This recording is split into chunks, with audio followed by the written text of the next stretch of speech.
Les conséquences de la crise climatique, qui n'est pas une crise, puisque c'est une catastrophe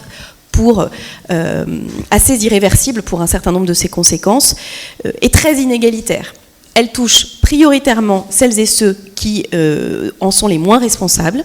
Les 50% les plus pauvres du monde n'émettent que 10% des émissions de gaz à effet de serre, mais aussi, c'est pas le sujet du jour, mais quand même, elle est profondément inégalitaire entre les générations, puisque ce sont les générations qui sont les moins responsables de la situation qui vont en être les plus victimes. Je pourrais rajouter, puisque je sais que c'est un sujet qui passionne Jean-Robert, que cette inégalité se retrouve aussi entre les hommes et les femmes, que ce sont les femmes qui sont les plus victimes du changement climatique, avec beaucoup de conséquences, que ce soit dans leur vulnérabilité, dans le cas de catastrophes naturelles, on le sait peu, mais les femmes meurent beaucoup plus d'un tsunami que les hommes, pour plein de raisons. Les femmes afro-américaines sont celles qui sont le plus et qui ont été le plus victimes de l'ouragan Katrina à la Nouvelle-Orléans. Donc le changement climatique, en fait, il aggrave les inégalités et il aggrave les conséquences de ces inégalités. Pourquoi les pays du Sud sont les plus vulnérables et les plus pauvres sont les plus vulnérables? Parce que les premières conséquences du changement climatique, je dis les premières, pas les seules, tous les pays, et dont la France, et nous le vivons en ce moment, vous savez, il y a des inondations dramatiques dans le Var. La France est le pays d'Europe qui paie le plus lourd tribut en termes de mortalité. On le sait peu, et il y a une espèce de tabou autour de ce sujet. C'est une organisation allemande qui s'appelle Greenwatch qui a travaillé sur un indice de vulnérabilité au changement climatique sur l'ensemble des pays. Et la France est le pays européen le plus vulnérable, sur lequel le nombre de morts par millier d'habitants est le plus important, essentiellement pour des causes de inondations, pluies torrentielles et submersion. Notre urbanisme, et je fermerai la parole sur cet aspect-là, notre urbanisme a aggravé la situation et l'intensité des phénomènes climatiques va avoir des conséquences sur nos pays. Je veux simplement le dire parce que c'est vrai que parfois, on peut avoir tendance à penser que ça va être un peu désagréable pour nous, le dérèglement climatique, mais pas tant que ça. En fait, la réalité, et donc ce que l'on vit dans les pays du Sud, c'est que le dérèglement climatique aggrave les facteurs de fragilité. La faim, par exemple, depuis 15 ans, la faim dans le monde est sur une tendance de régression, mais depuis 3 ans, cette tendance a été inversée avec une augmentation du nombre de personnes souffrant de la faim. La cause majeure en étant l'aggravation des sécheresses, notamment dans la zone sahélienne. Et la zone sahélienne a vécu doublement ce phénomène, une aggravation des sécheresses et en même temps des phénomènes de pluies diluviennes extrêmement violentes, avec là aussi des conséquences sur l'agriculture, mais évidemment des conséquences par la dimension torrentielle de ces pluies sur les vies humaines directement. Il y a aussi des conséquences dans une autre partie du monde, qui est une autre partie parmi les plus pauvres de la planète, qui est l'Asie du Sud-Est. On pense évidemment à la montée du niveau des océans qui provoque la submersion de certaines terres, mais avant la submersion, il y a la salinisation des sols, et cette salinisation des sols provoque de grandes difficultés de culture, et donc fragilise et rend extrêmement difficile la situation de millions de personnes dans le monde à brève échéance.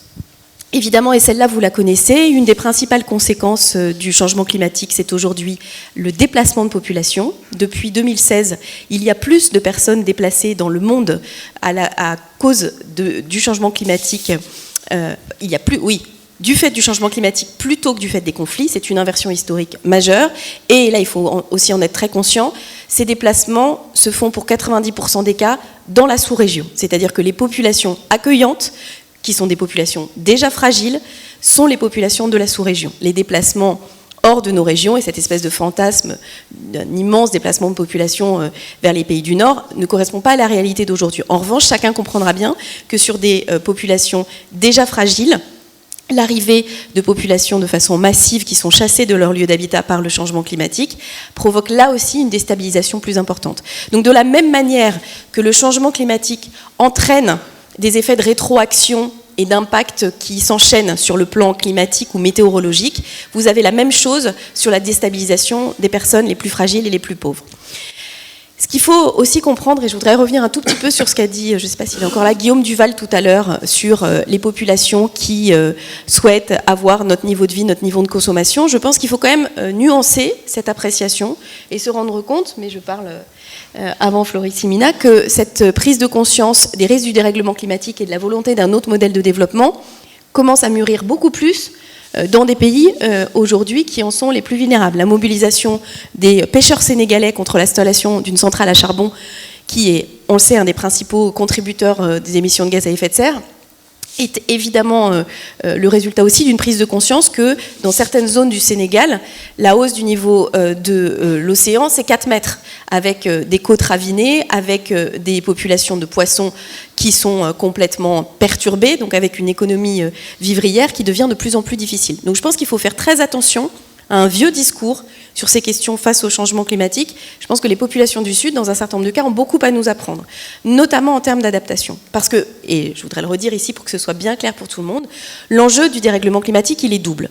Il est évidemment de lutter contre les émissions de gaz à effet de serre. Nous avons encore le temps de freiner le choc du paquebot dans l'iceberg. Nous ne l'éviterons pas. Les conséquences sont déjà là et nous allons les vivre. Mais nous pouvons éviter des catastrophes d'une ampleur qu'on a peine à imaginer encore aujourd'hui. En revanche, ce qui est sûr, c'est que la question de l'adaptation est nécessaire. Je le dis en parlant d'une organisation qui est née comme une organisation humanitaire, dont le métier historique était de s'attaquer à une crise, qu'elle soit une catastrophe naturelle ou un conflit, pour revenir et aider les populations à revenir à l'état hanté. Ça ne sera plus le cas. Il y a des zones du globe qui vont devenir inhabitables. Il y a des situations, des types de cultures qui deviendront impossibles. Donc cette question de l'adaptation et du financement de l'adaptation est un enjeu fondamental, est un enjeu qui concerne très directement les pays du Nord. Mais plus largement, je pense que, et pour aller dans le cadre de cette réunion de ces 2 jours et de vos réflexions, je pense qu'il faut comprendre que pour la première fois dans l'histoire de l'humanité, la question du dérèglement climatique nous oblige à agir, à penser, ce qui est très compliqué, en tant que terriens. Il y a des catastrophes dont vous pouvez vous prémunir. Vous pouvez vous organiser différemment par territoire, par continent. Le dérèglement climatique, en fait, il touchera tout le monde, de façon différente, mais tout le monde est sans exception. Et si ce n'est pas l'ensemble de la population du monde, des terriens, des habitants de cette planète, qui se mobilisent sur l'ensemble de la planète, nous n'arriverons pas à faire face à cet enjeu. Donc je pense que ça nécessite de repenser aussi nos façons de réfléchir et de ne pas considérer qu'il y aurait des prérogatives des uns vis-à-vis des autres. Il y a des obligations communes qui nous tiennent tous les uns les autres, qui sont de faire face à ce défi. Mais à ce titre-là, et c'est aussi une des grandes missions d'Oxfam, il y en a qui sont plus responsables que d'autres. Et ceux qui sont plus responsables que d'autres, ce sont les pays du Nord. Je l'ai dit en termes d'émissions, mais nous continuons. Nous exportons nos émissions. Et je veux ici, à cet instant, qu'on dise aussi qu'il y a 2 discours qui me semblent extrêmement périlleux, de dire oui, mais nous, on est déjà très bons. Le problème, c'est la Chine, l'Inde et puis les autres. Et puis un deuxième discours périlleux qui consiste à penser que si nous, on est exemplaires, on arrivera à se protéger des conséquences et à se protéger des populations qui vivent ces conséquences. Ces 2 discours sont aussi ineptes l'un que l'autre. Pourquoi ? Parce qu'on le comprend très bien quand il s'agit des îles et du risque de submersion. Quand votre lieu de vie disparaît sous l'eau, de toute façon, vous n'avez pas de solution. Quand votre lieu de vie n'est plus cultivable parce qu'il ne tombe plus une goutte de pluie, ou seulement pendant une toute petite période de l'année de manière complètement torrentielle, et que ça ruine même vos cultures, vous êtes obligé de partir. Quand, au lac Tchad, 90% de la surface du lac a disparu, et qu'une partie des populations sont obligés de fuir parce qu'ils n'ont plus la capacité de vivre, se rajoutent à ça évidemment des déstabilisations issues d'ailleurs de cette grande crise que sont les déstabilisations des groupes djihadistes armés qui se nourrissent de la grande déstabilisation de ces populations que constitue le dérèglement climatique. Donc je pense qu'il faut être très conscient de l'interaction entre cette question des droits humains, la question de l'avenir, la question de l'économie, la question des échanges et la responsabilité des pays du Nord. La responsabilité des pays du Nord, elle est de travailler à l'adaptation. Quand je dis travailler à l'adaptation, c'est la financer, c'est-à-dire tenir parole, tout simplement. Vous connaissez le Fonds vert, institué lors du sommet de Copenhague en 2009. Aujourd'hui, et avec d'autres ONG, nous avons travaillé sur la documentation du financement de ce fonds. Nous ne sommes pas à la hauteur des enjeux, notamment en termes de dons, c'est-à-dire d'argent fourni aux pays et aux communautés locales pour pouvoir engager ce travail. Mais nous devons aussi travailler de façon beaucoup plus forte à la restriction de l'impact négatif que nous avons sur le dérèglement climatique. Impact négatif chez nous, mais impact négatif sur le financement d'équipements d'installation, de type de production, que ce soit l'agro-industrie, quand nous exportons du lait écrémé enrichi à l'huile de palme, parce que c'est ça que fait l'Europe encore aujourd'hui, on déstabilise les communautés locales et évidemment on contribue au dérèglement climatique. Donc souvent ces questions sont intrinsèquement liées. Et penser le lien nord-sud, c'est aussi le penser de manière différente, parce qu'il y a des innovations, parce qu'il y a une société civile vivante et qu'il y a des capacités à inventer des solutions qui seraient aussi utiles à transférer dans l'autre sens. C'est aussi se décoloniser mentalement de cette idée que nous avons le progrès et que ce progrès pourrait être partagé. Aujourd'hui, le progrès tel qu'on l'a envisagé pendant le XXe siècle est la principale source de déstabilisation de notre humanité. Donc il faut réinventer une logique de progrès qui soit réparatrice des erreurs du progrès précédent. Et pour ça, ça impose de changer aussi nos points de vue. Combien de temps il me reste ? J'ai fini. C'est ça. Pardon.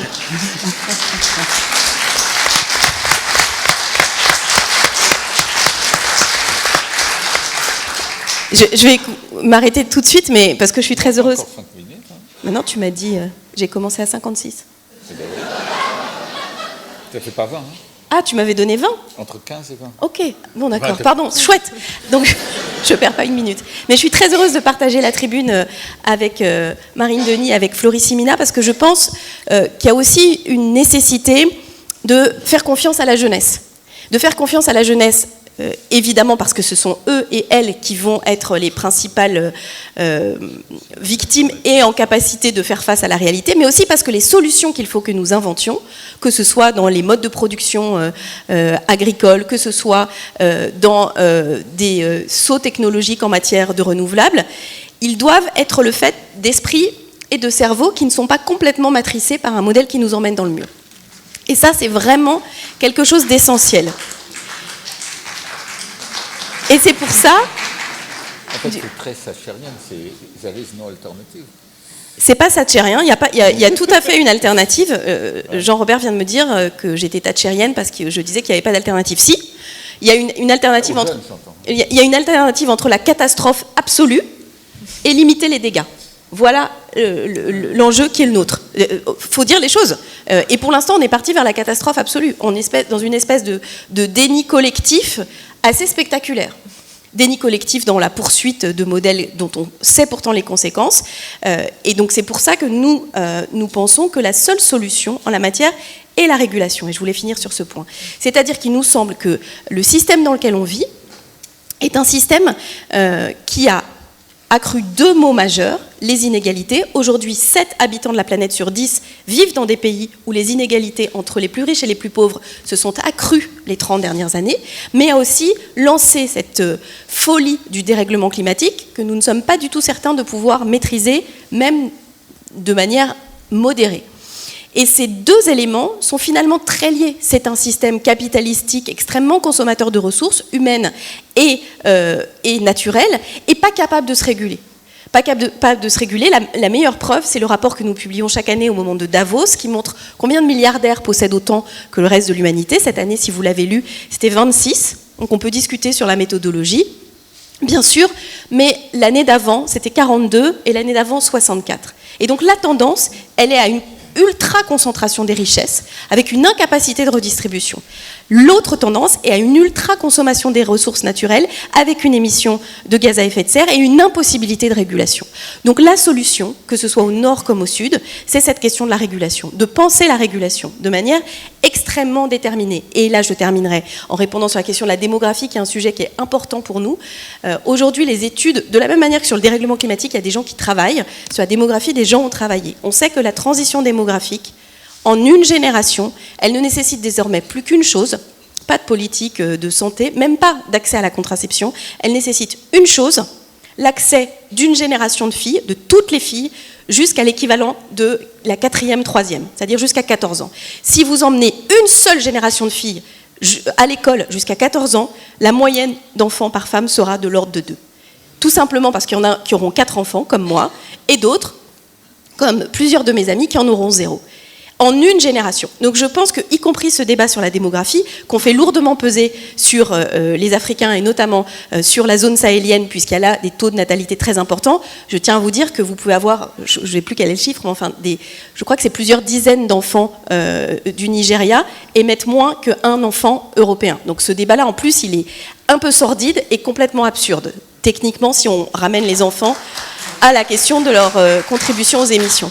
Mais je le dis, et ce sera ma conclusion, donc, ce qui est très intéressant si on travaille sur ces solutions, les solutions aux inégalités et au dérèglement climatique, c'est que finalement, ce sont des solutions qui font que tout le monde vit mieux. Ce sont des solutions qui passent par des services publics universels de santé, des services publics universels d'éducation. Ce sont des solutions qui passent par une nourriture produite par l'agroécologie qui sera beaucoup plus respectueuse de l'environnement, mais aussi beaucoup plus bénéfique à la santé des populations. C'est un scénario où l'alimentation est moins carnée, et une alimentation moins carnée, c'est une alimentation meilleure pour la santé. Et je pourrais multiplier les exemples. Ce qui est passionnant dans cette histoire, c'est qu'en fait, si on veut répondre à ces deux grands enjeux, et en particulier si on veut assumer nos responsabilités vis-à-vis des pays du Sud et des plus pauvres, qu'ils soient chez nous ou dans les pays du Sud, on va vers un modèle qui sera bénéfique à tous.